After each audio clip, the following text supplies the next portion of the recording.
हाय, मैं हूँ आरजे शीतल और मैं आपको सुनाने जा रही हूँ माही त्रिपाठी की लिखी बुक इश्क बेपनाह और इश्क बेपनाह से दूसरा अध्याय अनाहिता का गुस्सा। अनाहिता ने सुना तो उसका खून खौल गया, पर उसने कोई प्रतिक्रिया नहीं की और आगे की ओर कदम बढ़ाने लगी। तभी उनमें से एक अनाहिता के आगे आया और उसका हाथ पकड़ लिया। ये अनाहिता के बर्दाश्त के बाहर हो रहा था। अनाहिता, क्या बदतमीजी है ये, हाथ छोड़िए हमारा।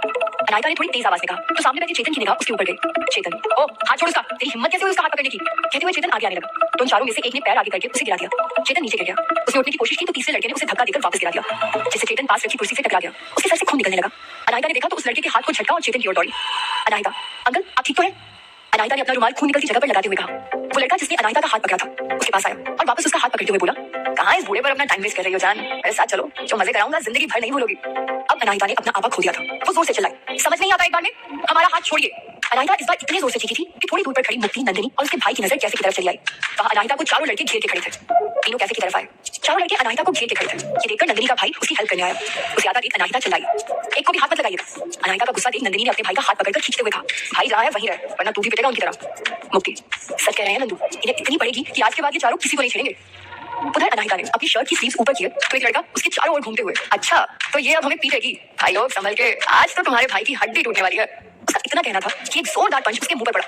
वो वहीं गिर पड़ा। ये देखकर दूसरा लड़का अनाहिता की ओर दौड़ा। अनाहिता ने एक किक मारी और दूसरा वाला भी उसके बगल में लेटा दिखाई दिया। उन्हें एक बार में गिरता देख बाकी दोनों लड़कों की घिघी बन गई। अब अनाहिता उसकी तरफ बढ़ी जिसने उसका हाथ पकड़ा था तो उससे दूर जाने लगा। अनाहिता ने अपना हाथ आगे बढ़ाया और कहने लगी, आप कुछ बोल रहे थे? इतना बोलना था कि वो लड़का पीछे रखी कुर्सी पर चढ़कर भागता बना। अब जो लड़का बचा था उसने अपनी सारी ताकत इकट्ठी की और बोला, हिम्मत है तो आगे आओ। उसके ये कहने पर अनाहिता आगे आई तो वो पीछे हो गया। अनाहिता ने अपनी स्लीव्स ठीक करते हुए, एक काम कीजिए, अपने दोनों दोस्तों को उठाकर किसी डॉक्टर के पास ले जाइए। दोनों हिल भी नहीं रहे। रही बात हमसे लड़ने की तो हम 12 से 6 तक यहीं रहते हैं, कभी भी आ जाइएगा। अनाहिता के कहते ही उसने अपने दोस्तों को कार में डाला और भागता बना। अनाहिता अंदर कैफे में गई और फर्स्ट एड बॉक्स लाकर चेतन की चोट साफ की। ज्यादा नहीं लगी थी तो अनाहिता ने उस पर बैंडेज लगा दिया। फिर उनसे बोली, अंकल हम घर जा रहे हैं, 6:30 हो गए हैं, माँ टेंस हो रही होगी। ये कहकर वो मुक्ति और नंदिनी के पास आई। नंदिनी, क्या मैटर हो गया था अनाहिता? अनाहिता, कुछ नहीं, बस ऐसे ही थोड़ा झगड़ा हो गया था, पर अब सब ठीक है। मुक्ति, हमें पता था आप निपट लेंगे, इसीलिए हम नहीं आए। मुक्ति के ये कहने पर नंदिनी ने उसे अपनी आंखें दिखाते हुए घूरा। अनाहिता, उन्हें घूरने की जरूरत नहीं है, हमने देखा था आपको आते हुए। नंदिनी, मुझे पता है तुझे हेल्प लेना नहीं पसंद, और उन्हें कोई और पीटता तो तुझे सुकून कैसे मिलता? अनाहिता, आप दोनों से बेहतर हमें कोई नहीं समझ सकता। नंदिनी, सही कहा, वैसे उन्हें पीटने के लिए कोई और भी बहुत उतावला हो रहा था। अनाहिता, कौन है वो, आप या मुक्ति? नंदिनी, हमारे भाई साहब। तभी नंदिनी का भाई सामने आया। आइए आपको मिलाते हैं, ये है हमारे भाई पार्थ, कल ही आए हैं दी की शादी के लिए। दरअसल नंदिनी और मुक्ति दोनों कजन थी, तो मुक्ति की दी नंदिनी की बहन थी। बस उन्हीं की शादी के लिए पार्थ आया था। पार्थ आर्मी में था। उसकी बॉडी लैंग्वेज काफी अट्रैक्टिव थी, सावला रंग, लंबाई 6 फुट 2 इंच, एक सांचे में ढला शरीर, बहुत ही हंसमुख और मिलनसार। पार्थ के चेहरे पर हर वक्त एक स्माइल रहती थी। उसका मानना था लाइफ में आई प्रॉब्लम्स को सिर्फ एक स्माइल से झेलने की ताकत आ जाती है। उसका जिंदगी को जीने का तरीका काफी अलग था। पार्थ आगे आता है और अनाहिता की ओर अपना हाथ बढ़ाकर, मैं तो फर्स्ट मीटिंग में आपका फैन हो गया, मतलब ऐसे मूव्स तो हमारे यहाँ भी नहीं सिखाते।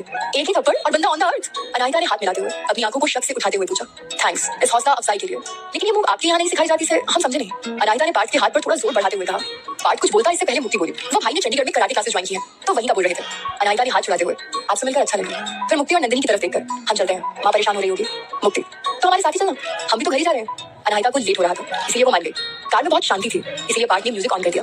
म्यूजिक सिस्टम पर गाना खुदाया भी बज रहा था। पार्थ को ऐसे सॉन्ग पसंद तो थे पर वो अधिकतर पंजाबी सॉन्ग ही सुनता था। पार्थ ने गाना चेंज करने के लिए हाथ बढ़ाया ही था कि अनाहिता ने कहा, चलने दीजिए प्लीज। पार्थ ने हाथ नीचे कर लिया। कैफे से घर पहुंचने में 30 मिनट लगते थे। वैसे तो तीनों बातें करती रहती थी तो रास्ते का पता नहीं चलता था, पर आज मुक्ति और नंदिनी चुप थी क्योंकि उन्हें पता था अनाहिता पार्थ के आगे शो नहीं कर रही थी। पर आज के इंसिडेंट से वो बहुत अपसेट थी। सबको ये चुप देखकर पार्थ ने अनाहिता से पूछा, आपने बताया नहीं इतनी फास्ट कराटे मूव्स कहाँ से सीखे? अनाहिता, कुछ बचपन में अपने पापा से और बाकी अकेडमी से। अनाहिता इतना कहकर चुप हो गई। पार्थ, लगता है आप ज्यादा बोलती नहीं। अनाहिता, हाँ शायद। मुक्ति, वैसे भाई अनाहिता ब्लैक बेल्ट है कराटे में, कभी आपसे फाइट करा के देखेंगे कि कौन बेस्ट है। मुक्ति की इस बात पर अनाहिता बस मुस्कुरा दी। नंदिनी ने देखा तो इशारे से मुक्ति को चुप रहने को कहा। वापस अब कार में शांति छा गई। अनाहिता ने अपना सर सीट से लगाया और आंखें बंद कर ली।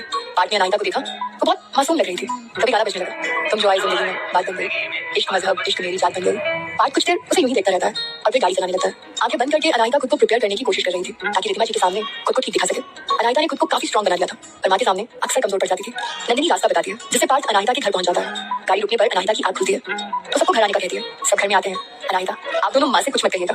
मुक्ति, हाँ पता है कोई याद से नहीं है आपके साथ। सब घर में आते हैं। रिद्धिमा जी किचन में खाना बना रही हैं। रुद्राक्ष हॉल में बैठकर टीवी देख रहा था। जैसे ही उसने सबको देखा दौड़ कर आया। रुद्राक्ष, हाय मुक्ति दी, हाय नंदू दी। दोनों रुद्राक्ष को हक करती है।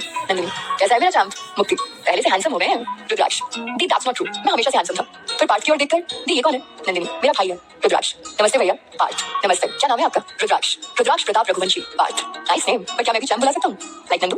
रुद्राक्ष, ऑफ कोर्स, आइए आप लोग, मैं माँ को बुलाता हूँ। रुद्राक्ष, माँ दी आ गई और नंदू और मुक्ति भी आई हैं। रिद्धिमा जी किचन से आती हुई, कैसे हो आप दोनों? मुक्ति और नंदिनी रिद्धिमा जी के गले लगते हुए, एकदम अच्छी। और आप कैसी आंटी? मुक्ति, वैसे ही ब्यूटीफुल और symbol of beauty. Nandini, you are right Mukti, aunty always looking pretty and hot. Riddhima ji दोनों दोनों के कान खींचते हुए। अच्छा रुकिए, बताते हैं अभी। नंदिनी, प्लीज आंटी, भाई के सामने तो छोड़ दीजिए, वरना घर पे जाके चिढ़ाएगा। रिधिमा जी, क्यों? माँ की मार तो बच्चों को अक्सर पड़ती ही रहती है पार्थ, और यही तो सबसे बेहतरीन तरीका होता है माँ का प्यार दिखाने का। ये कहते हुए पार्थ रिधिमा जी के पैर छूने लगता है।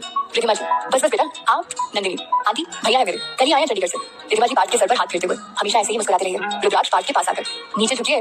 रुद्राक्ष के कहने पर पार्थ नीचे बैठ जाता है। माँ ऐसे ही मेरे बाल भी खराब कर देती है, कहते हुए रुद्राक्ष पार्थ के बाल बनाने लगता है। पार्थ, जानती है माँ का प्यार होता ही ऐसा है। रुद्राक्ष, पता है ये तो, पर बाल तो खराब हो ही जाते हैं ना। रुद्राक्ष की मासूमियत भरी बातें सुनकर सबको हंसी आ जाती है। रिधिमा जी, अनाहिता कहाँ गई? नंदिनी, शायद अपने रूम में गई है, मैं उसे लेकर आती हूँ। नंदिनी जानती थी अनाहिता बहुत अपसेट है, लेकिन अभी किसी को दिखा नहीं पा रही है। जब तक उसका गुस्सा निकल नहीं जाता वो खुद को तकलीफ देती रहेगी, इसलिए वो अनाहिता के रूम में आ गई ताकि वो अपनी फीलिंग्स उससे शेयर कर सके। नंदिनी रूम में आती है तो देखती है अनाहिता बाथरूम में है और उसका गेट खुला है। नंदिनी बाथरूम में जाती है तो देखती है अनाहिता अपना हाथ बार बार साबुन से धुले जा रही है। नंदिनी गेट पर खड़ी हो जाती है। अनाहिता कई बार अपने हाथों को धुलती है, आखिरकार खींच कर एक मुक्का दीवार में मारती है, जैसे उसके हाथ में ब्लड आ जाता है। नंदिनी दौड़कर उसके पास जाती है। नंदिनी, चल बाहर चल, अगर तेरा हाथ साफ हो गया हो तो। अनाहिता कुछ नहीं बोलती। अनाहिता अपने भावों को कभी अपने चेहरे पर नहीं आने देती थी, इसीलिए उसके मन में क्या चल रहा है ये जानना बाकी सबके लिए बहुत मुश्किल होता था, लेकिन नंदिनी के लिए ये बहुत आसान था। नंदिनी, मारा तो उनको, फिर खुद को क्यों हर्ट कर रही हो? अनाहिता, वैसे ही तो क्या करें, कब तक झेलते रहे ऐसे दरिंदों को? इन अमीरजादों को हर लड़की अपने बाप का मान लगती है, हमें घिन आती है ऐसे लोगों से। नंदिनी, ये दुनिया भरी पड़ी है ऐसे लोगों से, तो क्या करें, जीना छोड़ दे सब? नहीं ना, लोग लड़ते हैं जैसे तू लड़ी, उनके छूने से तुझे कोई फर्क नहीं पड़ा, तो क्यों खुद को तकलीफ दे रही है? मुझे पता है तू बहुत ब्रेव है सबसे ज्यादा, और हमें इस बात का गर्व है कि तू हमारी दोस्त है। अनाहिता, कैसे?